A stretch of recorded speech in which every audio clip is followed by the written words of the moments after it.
Бир киши 30 жыл соода сатык базарында мээнет кылып чоң акчаны колго алат. Ал акчаны каяка сарпташын билбей бир чоң жерди сатып алат. Ал жерге жашаш үчүн үй курууга туура келет.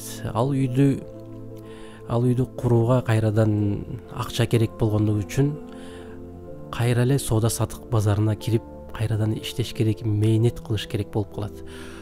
Ошентип соода сатык базарына кирип 30 жыл мээнет кылат кайрадан. 30 жылдан соң жакшы акчаны колго алгандан соң ал үйдү курат алган жерине.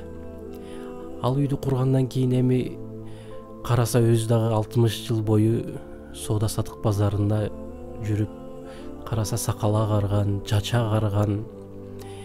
Эми ушунчалык болду, мен бул үйгө ырахат менен жашайын деп, эми эле кирейин деп үйүнө жашайын десе, ошол аймактын башчылары келип, бул сенин жериң эмес, сен башканын жерине үйдү салып алгансың, сенин жериң наркы жери болчу, бул сенин жериң эмес, адашып салып алгансың, сен бул үйгө кирип жашаганга акың жок, сен бул үйдү башкага куруп бердиң деп айтат. Анан Жалалдин Руми бул жерде эмнени айткысы келип жатат? Адам эки нерседен түзүлгөн, эки нерседен куралган, бирөөсү дене, бирөөсү рух болгондон соң, бул адам өмүр бою денесине иштей берип, ошол рух денеден ажыраганда,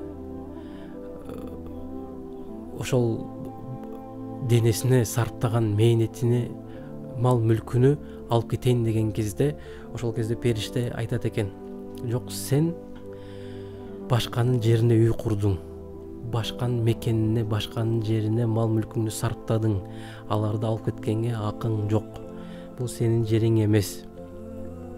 Ал бир бөтөн жер болчу, сенин чыныгы жериң, чыныгы мекениң бул рухуң болчу. Рухуңда азыр эч нерсе жок болгон, бардыгын тең башканын жерине, ошол денеңе сарптагансың деп айтат. Бул ырында айтат: Дарзамине дигарон хонемакун, башкалардын жерине үй салбагын. Корехуткун, өзүңө тиешелүү, өзүңдүн ишиңди гана кылгын. Кори бигонемакун, өзүңө тиешелүү эмес башкалардын ишин кылбагын. Кист бигоне, башка бөтөн адам ким? Тане хокету, ал бөтөн башка адам сенин денең.